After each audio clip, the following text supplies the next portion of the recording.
We've kind of circled around it on some of the, again, Jim Harbaugh's teams in the postseason. We've talked about him missing half the season due to suspensions in the NCAA investigation.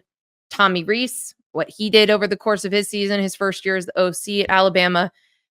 And then, of course, you've got Nick Saban, who has seen it all, won it all, knows how to get the most out of his team, and really has done a phenomenal job with this particular team over the course of the season. So how do you see the coaching matchup, Chris? You guys know what Jim Harbaugh's bowl record is at Michigan? Like 1-7? 1-6. Lost six straight.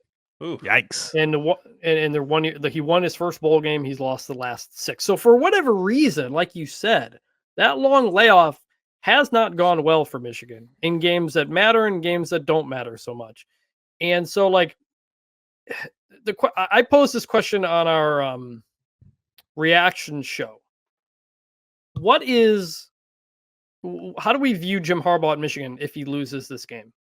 If he is 0-3 in the playoff, and through everything he's done, he beat Ohio State and won some Big Ten titles, but never got them any higher. Like, how much pressure is on Jim Harbaugh in this game, on top of the season that he had where he was suspended 2 different times, and Michigan has received a notice of allegations about him possibly lying to the NCAA about things. Like, there's a lot surrounding him. The NFL future stuff we're talking about too. Like, there's a lot of pressure on Jim Harbaugh here. Not that he would say it, maybe that he doesn't even feel it, but the takes, the narratives about what he has accomplished at Michigan is going to be a lot.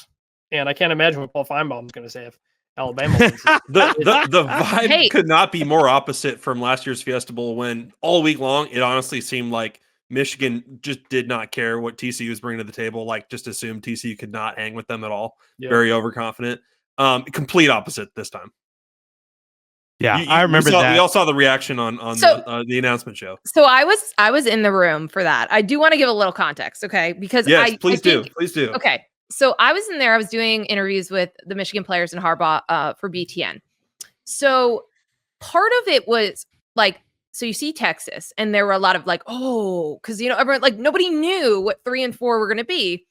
So when they saw Texas, they assumed it was going to be Florida State, and there were multiple players doing like the tomahawk chop. Like, they thought those were the 2 teams, and they didn't know which order they would be in.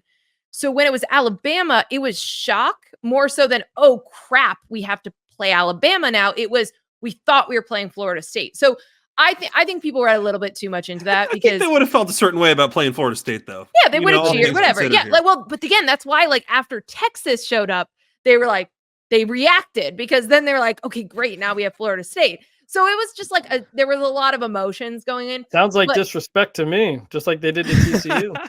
Spoken like a Michigan State alum, always bringing up disrespect. But to me though, like, that point is an important one where, if they beat Alabama and play for a national championship, like, all of those ghosts or all of those criticisms go away, because it wouldn't be just Florida State without their quarterback. Like, it would be like a real serious team, gold standard program to beat, to actually get over that hump. And it's like, this is the one thing that they haven't done. He got over the Ohio State hump. They won Big Ten titles, and then they've face planted at this stage. So it would be different even than if they beat TCU last year. I think people would still be like, it was TCU, right? Because so many people were just overlooking TCU. People are still talking. People were using TCU as an example of not wanting to put Florida State in the playoff, even though that was a championship game matchup, because people like forgot that they actually won a game in the semifinals. It was a whole thing. But I think that this is a better opponent or a matchup from those standpoints of, like, you will be focused. You will not overlook anyone. You have a whole month of preparation. But then, of course, Nick Saban also has a whole month of prep to prepare for you. Right. So that's a whole separate thing as well. Here's the thing. What if Michigan loses 3 straight semifinal games, 2 of which they were the favorite in? Like you could say, oh, if they beat TCU or whatever. That TCU loss last year was terrible. But Chris, what are you saying? You're saying people... I'm saying if Michigan loses this game, do we consider we reconsider them as a top 5 program in the sport? If they have gone this 3 years in a row beating up on a bad Big Ten, you beat Ohio State, and that's then they would talk about him the way they talk about Lincoln Riley. Probably. I was going to say that they would get there. Exactly. That's exactly what it would be. Yeah, but people still would put Oklahoma in the preseason top 5 and pencil them into the playoff. Roll their eyes at it and stuff like that, and talk about how great the defense is if they give up a bunch of points, because they got pantsed by Georgia 2 years ago, and that TCU loss last year.